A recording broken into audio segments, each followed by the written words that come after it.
Have you ever asked, who am I? Is this body the I? Or is it the mind? Or something else, which we can never see, but which is seeing everything?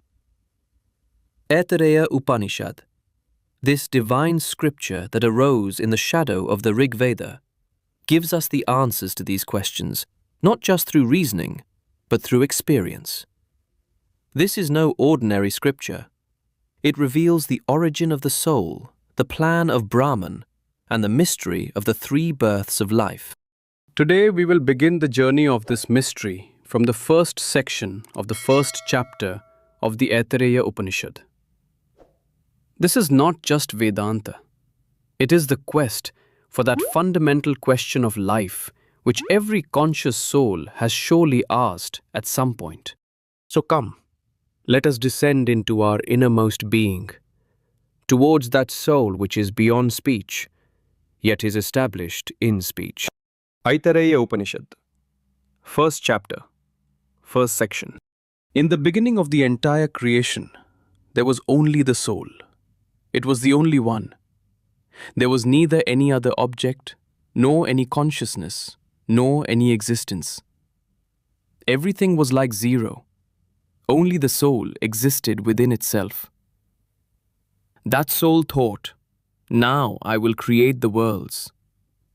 That soul created various worlds.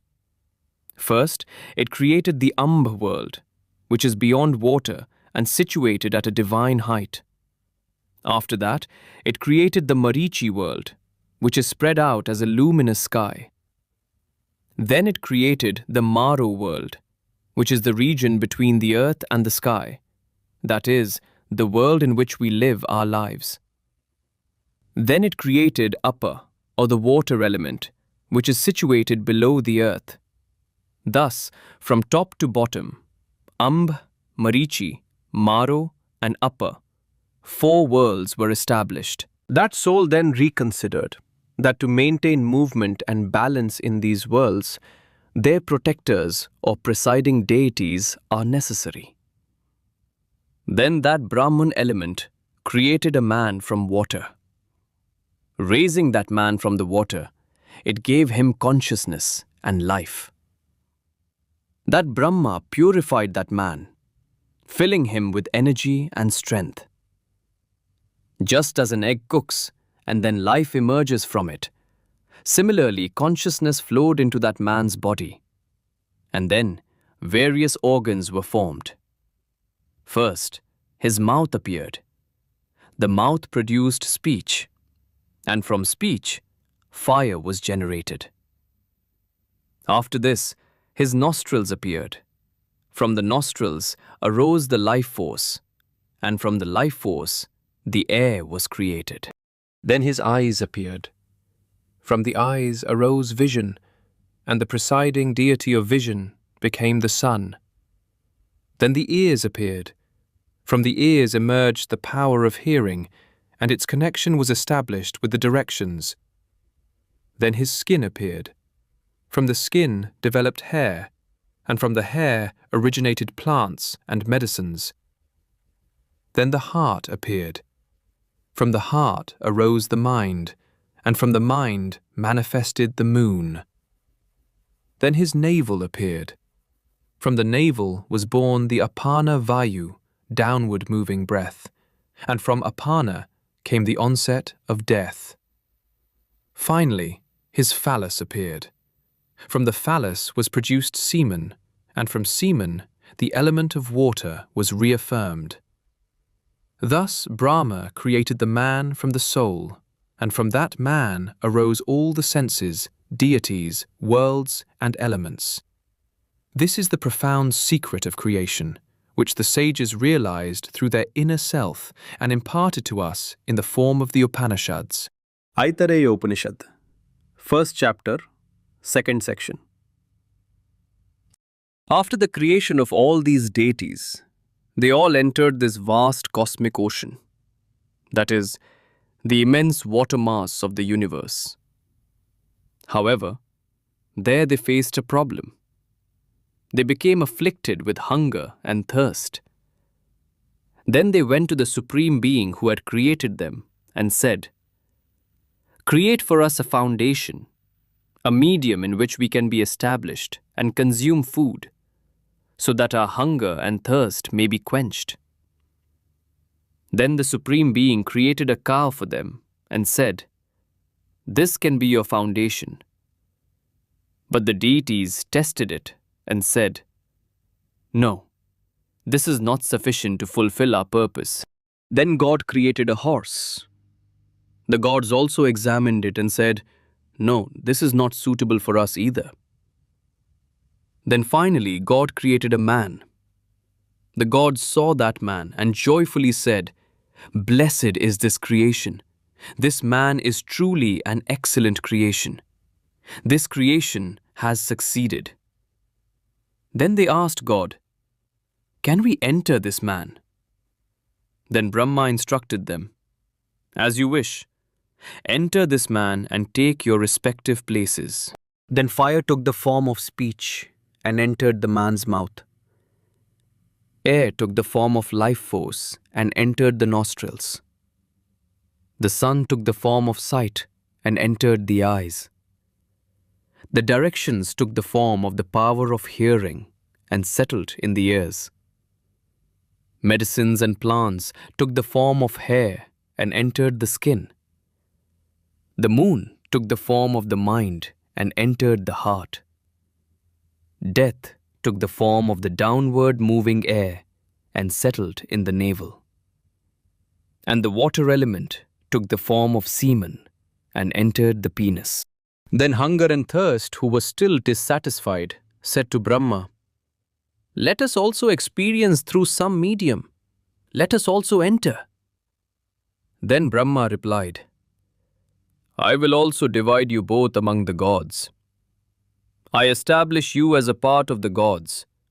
That is why, even today, when a special deity is offered a havan or worship, hunger and thirst also participate in it. They take their share in that offering or sacrifice along with the deity. Therefore, wherever an offering is made to any one deity, hunger and thirst inevitably become participants in that offering." Aitareya Upanishad, 1st chapter, 3rd section.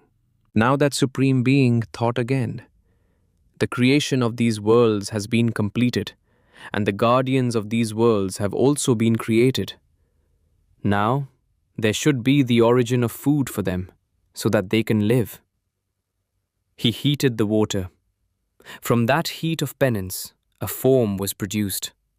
That very form, born from that penance, was actually food. This food became the means of nourishment for living beings. The food that Brahma had produced began to move outward. It was slipping out of his grasp. Then Brahma tried to catch it with speech, but he could not catch it through speech. He thought that if I could catch this food with speech, I would have obtained it by speaking. Then he tried to catch the food with breath, prana, but even prana was not able to grasp it. Brahma thought that if I could catch it with prana, I would have obtained it through breathing. Then he tried to grasp the food with his eyes, but even through vision, he could not obtain it. He thought that if it were possible through sight, then just by seeing, the food would be acquired. Then he tried to grasp it through the sense of hearing, but the food could not be caught by the ears either. If it were possible through hearing, then just by listening, the food would be obtained. Then he tried to grasp it by touch through the skin, but the skin was also unsuccessful. If that were the case, then by touching, the food would be received. After this, he tried to grasp the food with the mind, but even with thought, he could not obtain the food. If it were possible with the mind, then mere meditation would have sufficed to satisfy hunger. Then he tried to grasp it with the phallus, but even then he could not get the food. If that were possible, then food would have been obtained through emission. Finally, he tried to grasp the food through the Apana Vayu, downward moving breath. At that very moment, he succeeded. It is this place of the Apana, the area below the navel, that can truly receive the food. Therefore, it is the Apana that becomes the medium for receiving food. That is why it is said that the air which goes out of the body is actually the one that brings the food inside. This is the Vayu. This is the Prana. Now Brahma thought, amidst all this, who am I? If the speech speaks, the life breathes, the eyes see, the ears hear, the skin feels, the mind meditates, the Apana, downward breath, receives, and the organ of emission discharges, then which one of these am I? Then Brahma pierced through a special boundary and entered. This boundary is called the door. That entry is called Vidriti. It is the path leading to bliss. The soul has three abodes: the waking state, the dream state, and the deep sleep state. These are the three states in which the soul dwells. When that soul incarnated in the body, it looked at all other beings and pondered, am I the greatest? Or is there anyone different from me? Within itself, it saw a divine man, a man who pervaded the entire universe. It realized that I am Brahman. There is no one else besides me. What I am seeing is my own consciousness. This is the direct experience of Brahman.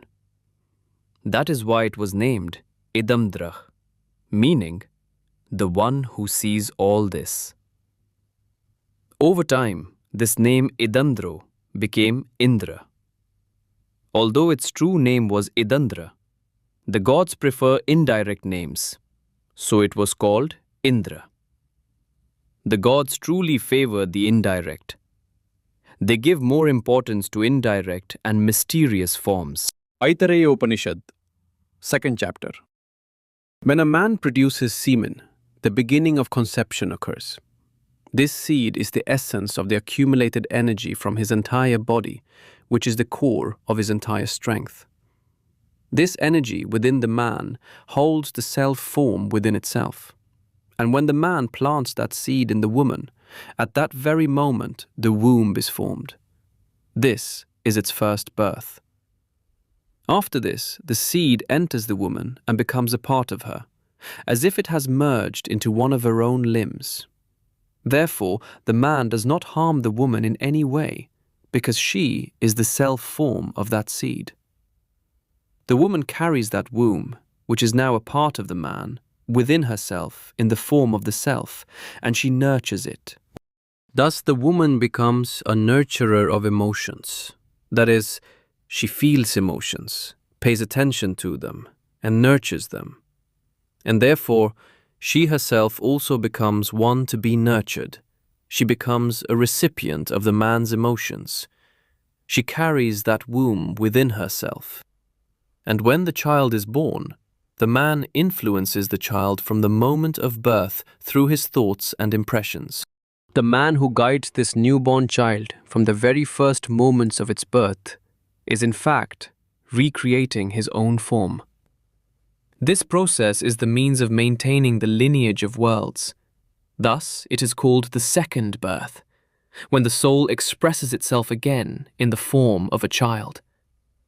Beyond this, the same soul, when it takes a body as a result of good deeds, is established in the realms of virtue. And when the final stage of life comes, the body ages, duties are fulfilled, then that soul departs from this world. However, if its karma remains, it is born again. This is its third birth. A sage deeply experienced this truth and said, "Even when I was in the womb, I had already known the origin of the gods and their mysteries. I, sage Vamadev, had attained this self-knowledge while still lying in the womb. I crossed 100 iron fortress-like bonds. I became upward moving from below with the speed of a hawk and entered into all knowledge. One who knows in this way, at the time of death, rises above the body and flows towards the heavenly realm. Upon reaching there, he fulfills all desires and attains immortality. He realizes himself as the soul, Brahman, and the original form of creation, thereby attaining completeness. Aitareya Upanishad, 3rd chapter. What is this soul that we worship with focused attention? Who is this soul? Who is the one through whom we see, through whom we hear, through whom we perceive smell, through whom we speak with speech, and through whom we experience the sweet and the bitter? It is the same that resides within us as the heart and mind. That is the soul. It is the consciousness that experiences both knowledge and ignorance. That is discernment. That is wisdom. That is intellect. That is vision. That is patience. That is contemplation. That is inner motivation. That is memory, determination, sacrificial power, life force, desire, and control power. The element that works behind all these is wisdom, and the essence of all these is the soul. This wisdom is truly Brahman.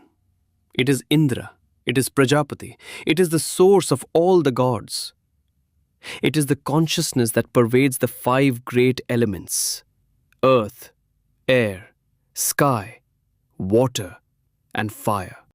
This entire visible world is made from this, whether it is subtle or gross, born from a seed or from a womb, hatched from an egg, produced by sweat, or sprouted.